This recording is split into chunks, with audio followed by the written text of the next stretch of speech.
Sayangnya di persidangan salah satu yang sangat kami sayangkan adalah dari awal sampai akhir tidak pernah diputar video aslinya di persidangan. Padahal kasus ini berasal dari video itu, tapi tidak Jadi pernah videonya nggak pernah dipasang. ada dipasang, cuma ditunjukkan sesuai dengan BAP yang disiapkan oleh penyidik, Bang. Jadi ada 5 segmen cuplikan. Saya khawatir itu bukan video otentik yang bisa dijadikan barang bukti. Nah, kamu sendiri nggak minta pasang videonya? Ada, Bang, beberapa kali kita sampaikan melalui PH juga. Sayangnya kan sidang karena ada pandemi COVID ini dilakukan secara online. Kita udah mengajukan secara offline, tidak disetujui. Akhirnya banyak gangguan suara, terutama suara ya, suara, terus gambar, sinyal-sinyal itu putus. Makanya saya titipkan ke istri saya, karena istri saya yang selalu hadir di persidangan. Saya titipkan ke PH juga untuk bisa disampaikan, diperjuangkan agar video aslinya bisa dapat diputar. Tapi berulang kali tetap ditolak. Yang nolak siapa? Hakimnya ya? Iya, hakimnya. Indonesia di mana hukum berada.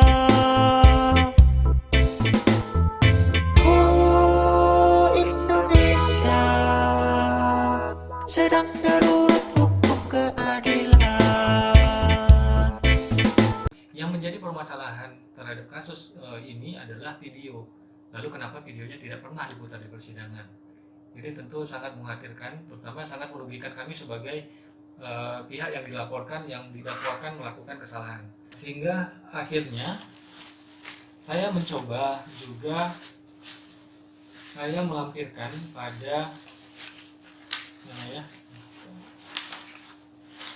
saya lalu karena tidak pernah diputar di persidangan, lalu pada sidang keterangan terdakwa, pada sidang pembelaan atau pledoi, saya melampirkan beberapa poin yang menjadi bukti kata-kata saya yang saya sebutkan di sana itu benar.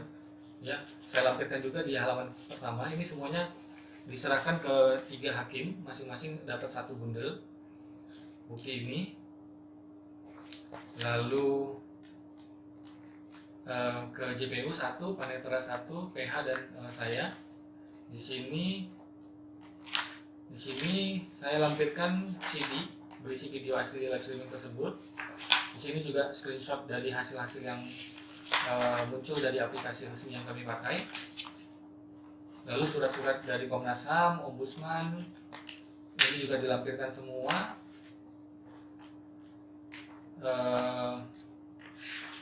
Lalu di sini juga di bukti T20 saya juga menampilkan printout screenshot website Isamsat BPPRD Provinsi Sumatera Utara. Sengaja saya lingkarin di sini untuk memperlihatkan kepada majelis hakim bahwa website yang kami pakai itu adalah aplikasi resmi. Ini yang kami pakai terhadap BK 1212JG. Contohnya ya di sini ya. Ini lalu saya bacakan 3,7 juta waktu itu. Ini untuk membuktikan bahwa aplikasi yang kami pakai tidak sesuai dengan yang didakwakan, karena yang didakwakan hanya disebutkan bahwa kami menggunakan USSD bintang 368 bintang 117 pagar. Sedangkan ini tidak pernah terungkap di BAP ataupun di dakwaan. Dan ini menjadi fakta persidangan. Kami sebutkan bahwa ada aplikasi atau website di Samsat BPPRD yang tidak disebutkan. Kami menggunakan 2 aplikasi. Ini saya lampirkan di surat bukti yang saya lampirkan yang tidak dipertimbangkan oleh hakim. Di sini jelas ini ada website dengan alamat bpprd.sumutprop.go.id. Ini milik pemerintah, resmi milik pemerintah. Lalu di bukti T21 saya juga melampirkan screenshot berita kompas.com tentang USSD 3 bintang 368 bintang 117 pagar. Ya, di screenshotnya Rabu 28 November 2018, penjelasan polisi mengenai layanan cek kendaraan bintang 368 dan bintang 368 bintang 1 pagar. Nah, di Kompas ini menjelaskan bahwa USSD ini merupakan hasil MOU antara Polda Sumut dengan Telkomsel dan hanya ada di 2 polda. yaitu Polda Metro dengan Polda Sumut. Makanya teman-teman yang dari daerah lain di luar dua Polda ini tidak bisa menggunakan USSD ini. Ini juga yang diabaikan, ini juga kita lampirkan. T22 printout samsat pembayaran PKB Honda Jazz BK 1212JG tahun 2017, 2018, 2019, 2020 yang pada video sebelumnya saya sudah jelaskan bahwa selama 3 tahun berturut-turut dari tahun 2017, 2018 sampai 2019 pembayaran pajak dilakukan setelah jatuh tempo, bahkan ada yang sampai 19 hari ya. Lalu baru pada tahun 2020 dilakukan tepat di hari terakhir setelah kami live streaming di Samsat. Patut diduga oknum melakukan pembayaran setelah mengetahui adanya video tersebut. Lalu pada bukti T23 saya juga melampirkan dukungan dari seluruh masyarakat Indonesia yang menandatangani petisi yang pada bulan Maret lalu baru ada ditandatangani sebanyak 30.100 tanda tangan. Saya tidak tahu sekarang update-nya berapa. Yang ini petisinya dibuat oleh orang, saya tidak tahu siapa, tapi mungkin aktivis lain atau orang yang mendukung atau yang mengetahui kegiatan saya selama ini dan mendukung yang pasti. Petisi ini dibuat oleh orang tersebut dan pada saat itu sudah 30.100 tanda tangan. Ya, ini membuktikan banyaknya dukungan terhadap saya dengan judul #SaveBenny aktivis dibungkam dan dibuih karena banyak mengungkap kendaraan bodong polisi. Di sini tidak disebutkan oknum. Kalau saya yang buat, saya selalu gunakan kata oknum ya. Lalu di halaman terakhir kita juga melampirkan sebagian kecil dari komentar-komentar yang ada di beberapa channel YouTube ataupun Instagram yang kita ambil dari puluhan ribu komentar positif terhadap pahlawan anti pungli di media sosial. Ya, saya juga mengucapkan terima kasih ke teman-teman yang terutama yang selama ini mendukung saya dan memberikan komentar positif. Banyak sekali komentar yang disampaikan di sini. Ya, yang menyebutkan bahwa saya pahlawan kebenaran, pahlawan anti pungli, pejuang anti pungli. Di sini disebutkan salah satunya oleh Yusuf Bayu. Bagi saya, Bang Benny adalah pahlawan bagi masyarakat di jalan raya. Ada komentar lain. Orang seperti Bang Benny, Edward sayang banget sama Polri. Ingin Polri berwibawa dan bersih dengan segala risikonya. Ini benar sekali teman-teman. Di sini juga ada yang berkomentar, Kang Bek, saya sering lihat ini konten Bang Benny, masyarakat yang mencerdaskan masyarakat dengan konten mendidik. Pantas lama sudah nggak ada kontennya, ternyata lagi dikerjain oknum. Yang sabar ya Bang, buat keluarga, mesti disupport oleh masyarakat kasus ini. Lalu ada komentar dari Dadan Wiguna, bebaskan Bang Benny dan Bang Jeniar, pahlawan pemberantas pungli. Lalu ada komentar dari Yana, semoga sehat Bang Benny, padahal edukasi bagus di YouTube-nya, sayang dihapus semua videonya. Lalu ada komentar dari Rifan_SC, Benny Edward adalah the real hero, pahlawan anti pungli yang kontennya selalu dinanti-nanti. Namun karena kasus ini beliau akhirnya dipenjara.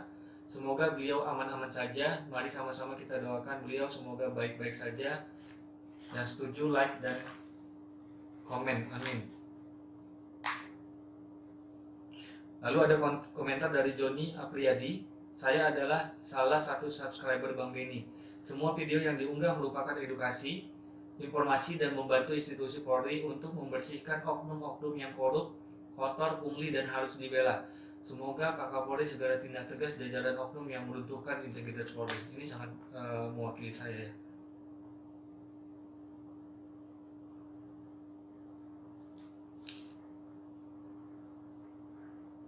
Ada komentar juga dari Ali Mujaya, semangat Bang Benny, di mata Tuhan Bang Benny adalah tidak kalah, di mata kami Bang Benny adalah pahlawan. Lalu ada komentar dari Yori Aulia, Bang Haris tolong Bang Benny, dia adalah pahlawan negara ini, jangan dibiarkan biadab membinasakannya. Meronta hati kami mendengar Beni ditangkap, kasihan negeriku ini penguasa menindas rakyat. Lalu ada komentar dari Ade Dedi, tanpa seorang pahlawan Bang Beni Edward dan Johnny Nainggolan, relawan aktivis anti pungli. Lanjutkan. Ya, banyak sekali komentar-komentar yang positif. Ali Mujaya lagi, Bang Beni adalah orang baik di mata kami, Bang Beni adalah pahlawan. Lalu ada komentar dari MNC Bandung, saya suka cara Bang Beni memberikan pengetahuan warga yang nggak tahu menjadi tahu. Lalu ada komentar dari Mila, Beni Edward is the real hero. Lalu ada komentar lainnya, Sofian Khalid, Beni Edward adalah pahlawan lalu lintas. Semoga perjuangan Bang Beni tercatat sebagai jihad. Komentar dari Menik Sapta. Jadi kenapa saya lampirkan sebagian kecil dari komentar-komentar saya ke netizen yang mendukung saya? Karena saya berharap ini membuktikan kepada majelis hakim bahwa yang duduk di kursi pesakitan sebagai terdakwa ini bukan orang yang salah. Ya, saya terutama hanya difitnah, BAP saya dirubah. Kata-kata yang tidak pernah keluar dari mulut saya terhadap mobil BK1212JG tapi di BAP rekan saya ditambahkan seolah-olah saya mengatakan, dan saya sudah membuktikan di video-video sebelumnya, kita sudah lihat sama-sama. Nanti teman-teman yang belum lihat mungkin bisa lihat, saya akan sertakan link di kolom deskripsi bahwa saya difitnah, banyak kejanggalan terhadap kasus ini dan dipaksakan. Saya tidak pernah mengatakan nunggak, tapi dikatakan menunggak dari mulai tahap penyidikan hingga rentetan terus sampai ke salinan putusan, itu banyak sekali yang janggal. Ya, karena itu saya lampirkan ini berharap semoga mata hakim terbuka untuk melihat bahwa orang yang didakwa ini tidak bersalah. Apa yang kami lakukan semata-mata demi kepentingan umum, membantu program Bapak Presiden, Bapak Jokowi dalam hal pemberantasan pungli, mendukung program pemerintah, membantu Polri dalam hal ini Propam untuk menjaga nama baik Polri, citra Polri agar tetap baik di mata masyarakat. Karena saya meyakini selama ini di tiap video saya selalu menyebut kata oknum, karena saya pribadi bahkan sampai detik ini meyakini bahwa yang seperti itu tidak semua anggota Polri, karena keluarga saya sendiri banyak juga yang anggota Polri. Ya teman-teman, bahkan